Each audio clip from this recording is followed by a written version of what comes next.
Hello guys, j'espère que vous allez bien. Alors, on se retrouve aujourd'hui pour une nouvelle vidéo et aujourd'hui, on va parler de ce que vous risquez réellement sur les marchés boursiers. Alors, lorsqu'on parle d'investir en bourse ou même lorsqu'on parle d'investir tout court, on a peur de perdre notre argent, on a peur de perdre cet argent si durement acquis. Et on va généralement penser au pire scénario possible. Alors sur le marché boursier, c'est encore un peu plus flagrant parce qu'il y a eu différentes crises sur le marché boursier. Je pense notamment au fameux Black Monday, le lundi noir, où le marché américain s'est totalement effondré du jour au lendemain. Ou encore plus récemment à la crise du Covid-19 qui a fait chuter encore une fois les marchés boursiers d'un peu plus de 30%. Cependant, j'estime que la peur naît de l'inconnu. Donc, ce qu'on va faire aujourd'hui, c'est qu'on va reparcourir ensemble les différents types de baisses qu'il y a sur le marché boursier et ce que vous risquez réellement. Alors, ce qu'il faut savoir, c'est que sur le marché boursier, il y a trois types de baisses en réalité. Toutes les baisses ne sont pas des crashs, toutes les baisses ne sont pas un effondrement du marché. On va avoir dans un premier temps ce qu'on appelle une correction. Alors, une correction va survenir généralement lorsque le marché est parti à la hausse pendant un très long moment. Il va en fait y avoir ce qu'on appelle une correction. Donc, une correction va se caractériser par une baisse sur les marchés d'environ 10% minimum. Naturellement, ça peut être un peu plus que ces 10%. Alors, ce qu'il faut savoir en fait, c'est que lorsqu'on analyse les chiffres, lorsqu'on se base sur des données précédentes, naturellement, comme j'aime à le dire souvent, les performances passées ne prédisent en rien les performances futures, même si les fonds communs de placement veulent vous faire croire le contraire. Donc, on se rend compte qu'une correction de moins 10% survient en moyenne chaque 16 mois sur le marché boursier. Par ailleurs, encore une fois, en se basant toujours sur les chiffres du passé, on se rend compte qu'une baisse sur le marché boursier a eu lieu au cours de ces 20 dernières années uniquement 11 fois. Toujours en se basant sur les chiffres, on se rend compte qu'une correction entraîne en moyenne une perte de moins 15,6% sur le marché boursier et que cette baisse dure en moyenne 71,6 jours. Ça, c'est pour ce qui est des corrections. Le second type de baisse qu'on aura sur le marché boursier, c'est ce qu'on appelle tout simplement un bear market. Ou alors, pour faire simple, en fait, on va l'appeler un marché baissier.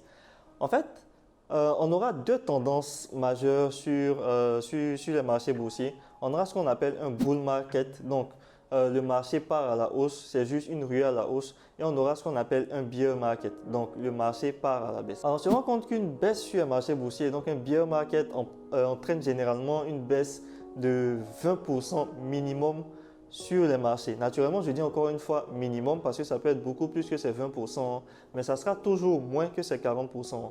Dès le moment où on atteint un seuil de 40% de perte, on dit juste que le marché est en train de s'effondrer. On en parlera plus en détail dans la prochaine section. Donc, toujours selon les données, on se rend compte qu'on a un bear market environ chaque 7 ou 10 ans et que ce bear market, ce marché baissier entraîne une perte moyenne d'environ 33 ou 33,18% et que cette baisse dure pendant 363 jours. Donc, je dis bien cette baisse dure pendant 363 jours parce que ce qu'on a pu constater, c'est que passé cette moyenne-là, le marché commence à se reprendre et à repartir à la hausse. Encore une fois, les performances passées ne garantissent en rien les performances futures. Gardez toujours cela à l'esprit. Donc, un bear market peut durer beaucoup plus que ces 363 jours et peut durer beaucoup moins, mais c'est juste une moyenne. En moyenne, ça dure 363 jours. Et encore une fois, ces données vont se baser sur le marché américain, notamment sur le S&P 500, donc à savoir l'indice de référence du marché américain qui contient les 500 plus grosses capitalisations du marché américain. Pour en venir au cas où le marché perd minimum 40% de sa valeur, on parlera d'un effondrement du marché. Ou tout simplement d'un crash boursier en fait. Et c'est certainement le pire cas de figure possible sur les marchés. Naturellement, je dis que c'est le pire cas de figure possible, sauf que, comme on le verra un peu plus tard, c'est juste en fait une énorme opportunité pour les investisseurs. Donc encore une fois, en se basant sur les chiffres, on se rend compte qu'au cours des 120 dernières années, il n'y a eu un crash boursier que 3 fois. Au cours des 120 dernières années. Attention, ça ne veut pas dire qu'un crash boursier ne peut pas survenir. Un crash boursier pourrait survenir même au lendemain de la publication de cette vidéo. Un crash boursier peut survenir à tout moment. Ce qui se passe en fait actuellement, c'est que le marché a monté tellement haut que les gens commencent à paniquer. Et bon, de toute façon, en fait, les gens prédisent un crash boursier depuis je ne sais même plus combien d'années. On n'a pas encore eu de crash. Donc bon, enfin. Un exemple de crash boursier qui est survenu, c'était dans les années 2000 avec ce qu'on appelle tristement la bulle des .com. Donc, ce qu'il faut savoir en fait, c'est que durant cette période, les valeurs boursières du secteur technologique ont perdu 78% de leur valeur. Alors, pour vous expliquer ce qui s'est passé durant la bulle des .com, si au cas où vous ne le sauriez pas, en fait, dans les années 2000, il y a eu l'explosion d'Internet. Internet commençait à être hyper vulgarisé et en fait, on a eu plusieurs domaines en .com qui ont commencé à voir le jour. Plusieurs entreprises avec des domaines en .com qui ont commencé à voir le jour. Naturellement, à l'époque, tout le monde se disait Internet, c'est le futur, Internet, c'est l'avenir. Et ce qui s'est passé, c'est que en fait, c'est qu'il y avait des entreprises avec des noms en .com et vu que c'était l'explosion d'Internet, les investisseurs se sont dit naturellement que Internet, c'est l'avenir et tout le monde a en fait commencé à acheter des actions d'entreprises avec du .com dans leur nom. Ce qui a juste fini par entraîner une énorme bulle. Parce que, en fait, si vous voulez, ces achats ne reposaient sur rien. Ils reposaient uniquement sur le fait qu'Internet, c'était l'avenir. Donc, dès que le marché a commencé à fléchir, tout le monde a commencé à se débarrasser de ses actifs, ce qui a entraîné un effondrement du marché. Comme je disais, le marché a perdu à ce moment, ou plutôt les valeurs technologiques américaines ont perdu 78% de leur valeur durant la bulle des .com. Donc, on a vu ensemble les trois types de baisses que vous pouvez avoir sur le marché boursier. Ce qu'on va faire, ça va en fait être de reparcourir les pires baisses en fait de l'histoire si vous voulez. Alors, l'un des crashs boursiers qui est rentré dans les annales, c'était entre octobre 1929 et juin 1932. Le marché a perdu environ 83% de sa valeur. Ça, c'est ce qu'on appelle un crash boursier. Et figurez-vous que le marché ne s'est repris qu'après 25 longues années. En gros, le marché s'est effondré et avant de retrouver sa valeur d'avant ce crash boursier, ça lui a pris 25 ans, 25 longues années. En 1987, on a aussi eu le tristement célèbre Black Monday, le tristement célèbre lundi noir, où le marché a perdu environ 22% de sa valeur en un seul jour. En fait, le marché était haut. En un seul jour, le marché a juste plongé de 22%. Là, encore une fois, il y a de quoi réellement paniquer parce que vous avez investi votre argent, vous avez peut-être investi toutes vos économies et puis bon, vous voyez en fait que du jour au lendemain, enfin, je ne vais pas dire du jour au lendemain, en un seul jour, vous avez perdu 22% de tout ce que vous avez investi. Et comme j'ai dit précédemment, on a su en octobre 2002 la bulle des .com où le marché a perdu 78% de sa valeur. Et tout récemment, entre mars 2020 et avril 2020, le marché a perdu 30% de sa valeur avec la crise du coronavirus. Alors maintenant, vous savez ce que vous risquez en réalité sur le marché boursier. Et en fait, c'est trois cas de figure au niveau des pertes. Il va y avoir ce qu'on appelle une correction qui n'est pas très grave. Il y a ce qu'on appelle un marché baissier, un bear market, qui n'est pas non plus réellement grave. Et il y aura le pire scénario possible qu'on appellera en fait un crash boursier. C'est celui-là que tous craignent. Enfin, c'est celui-là que tous craignent. Par contre, ce qu'il faut savoir, c'est que chaque crise, chaque baisse des marchés est toujours suivie d'une reprise. Sur le long terme, le marché est toujours haussier. Pour illustrer le fait que le marché est toujours haussier sur le long terme, figurez-vous que si vous aviez investi 10 000 $ en 1980, en janvier 1980, et que vous n'aviez absolument pas touché à cet investissement, c'est-à-dire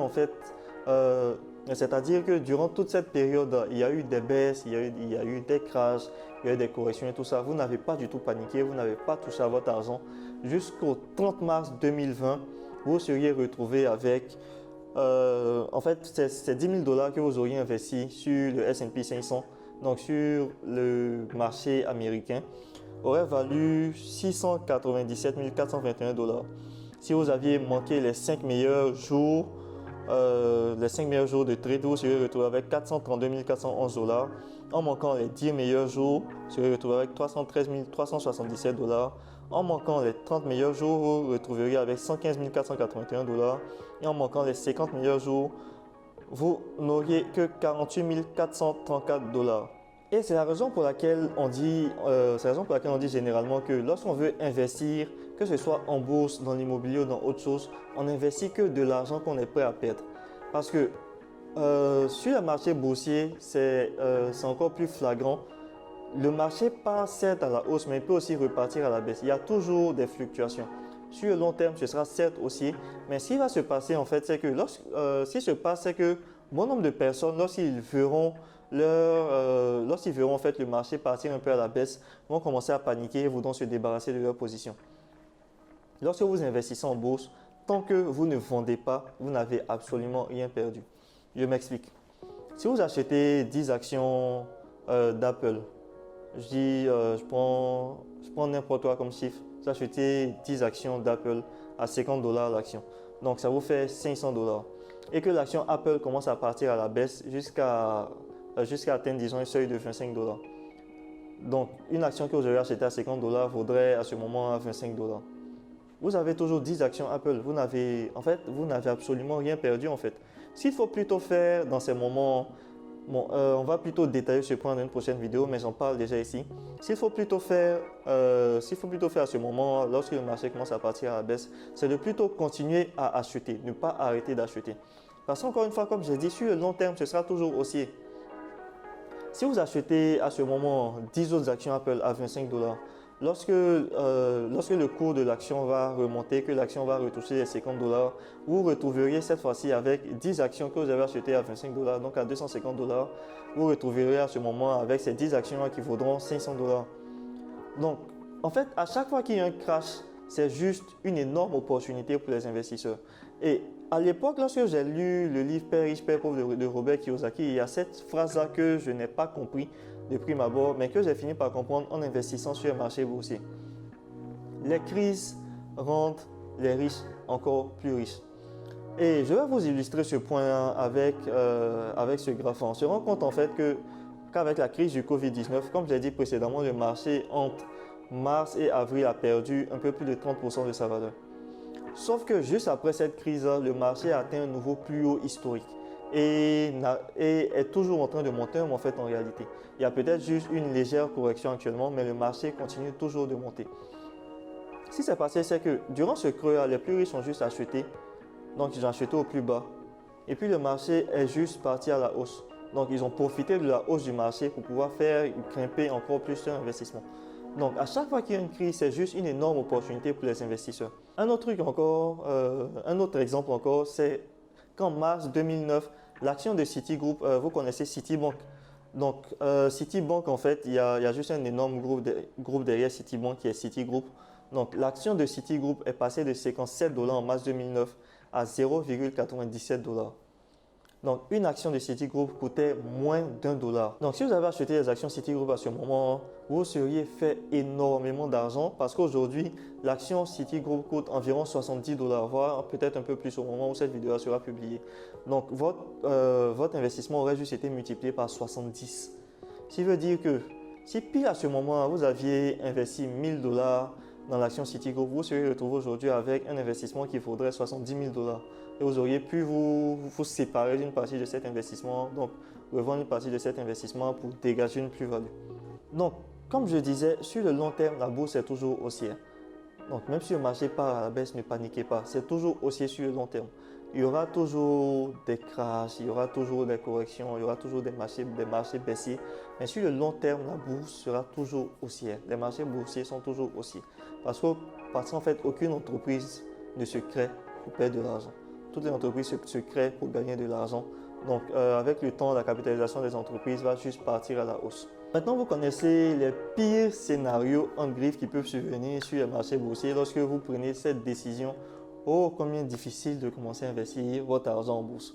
Dans une prochaine vidéo, on verra ensemble comment faire pour survivre à ces différentes crises qui peuvent survenir. Alors c'est vrai, j'ai déjà donné certaines pistes dans cette vidéo, à savoir par exemple continuer d'acheter même quand le marché part à la baisse. Mais on va développer plus en avant ces différents points, ces différentes stratégies dans la prochaine vidéo. C'était Malik et on se dit à très bientôt pour une prochaine vidéo. Ciao!